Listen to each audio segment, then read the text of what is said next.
Hello guys, welcome back. आज से मैं न्यू चाइनीज ड्रामा का एक्सप्लेन करूंगी।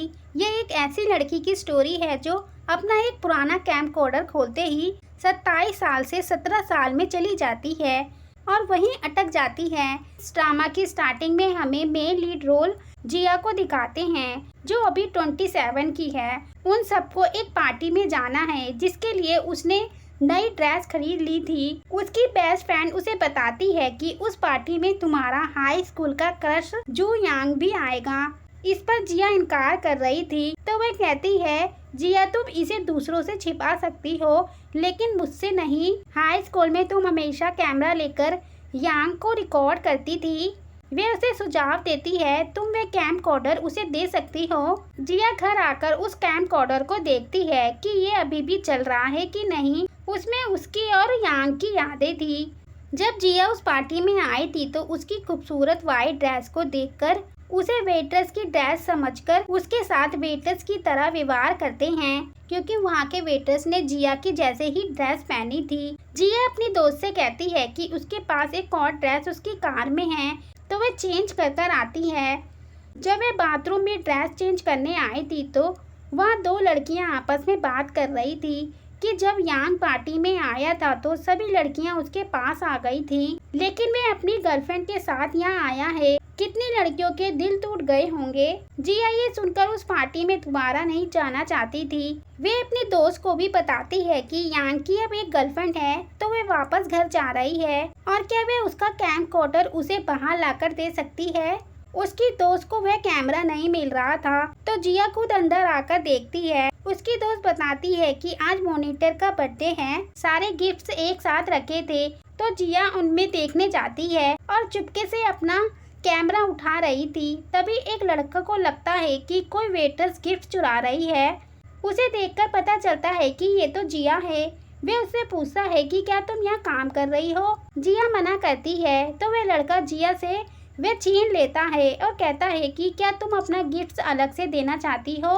वे उस कैमरे को देखकर जिया का मजाक बनाता है कि ये तो बहुत पुराना है, क्या ये अभी भी यूज किया जा सकता है। जिया यांग के सामने एम्बैरेसिंग फील कर रही थी।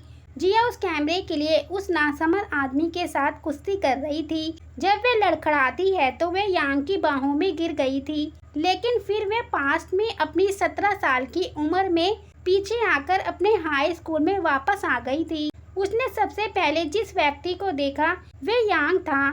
उसे सचमुच लग रहा था कि वे एक सपना देख रही है। साहस से भरी वे यांग के पास जाकर उसके गालों में किस कर लेती है क्योंकि उसे लग रहा था कि वे सपना देख रही है और ये सच होने की संभावना 0 है, इसलिए वे ये मौका नहीं खोना चाहती थी भले ही वो रियल ना हो। उन्हें उनके टीचर ने भी देख लिया था। वे चिल्लाते हुए दोनों को तुरंत अपने ऑफिस बुलाकर डांटने लगे थे। जिया को तो ये सपना ही लग रहा था तो वे कहती है, लाओ वांग आप हमेशा गुस्सा मत करो, आपके बाल ज्यादा झड़ेंगे। सर को और गुस्सा आ गया था। वे उसके पेरेंट्स को स्कूल बुलाने को कहता है। जिया सर की बातों को अनसुनी कर रही थी। वे अपने से कहती है, तुम जितना इसे देखोगी ये उतना ही कम इंटरेस्टिंग होता जाएगा।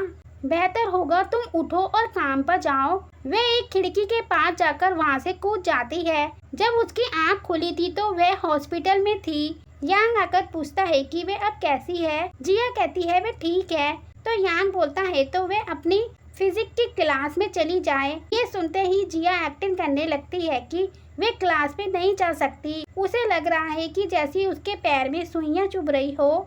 यांग भी जिया की एक्टिंग को बड़े ध्यान से देख रहा था। जिया यांग को देखकर कहती है, आजकल मैं बहुत स्ट्रेस में हो गई हूँ। अगर तुम मेरी परवाह करते हो तो क्या मुझे वापस ले जाने में हेल्प कर सकते हो। देन जब वे जा रहे थे तो यांग कहता है, टीचर ने हम दोनों को देखकर गलत समझ लिया। मेरी वजह से तुम्हें चोट भी लगी, इसलिए मैं आज तुम्हें घर ले जा रहा हूँ। जिया के मन में बस यही चल रहा था कि वे अचानक हाई स्कूल में वापस क्यों आ गई। वे अपने काम के बारे में सोच रही थी, कहीं उसे बाहर तो नहीं निकाल दिया जाएगा और मेरे मॉम डैड भी परेशान होंगे। वे वहाँ से निकलने का रास्ता हर कीमत में खोजना चाहती थी। उसके दिमाग में यही चल रहा था, अगर वे नहीं निकल पाई और कंप्यूटर खराब हो गया तो क्या वे मर जाएगी। ये सोचते सोचते वे यांग से टकरा जाती हैं।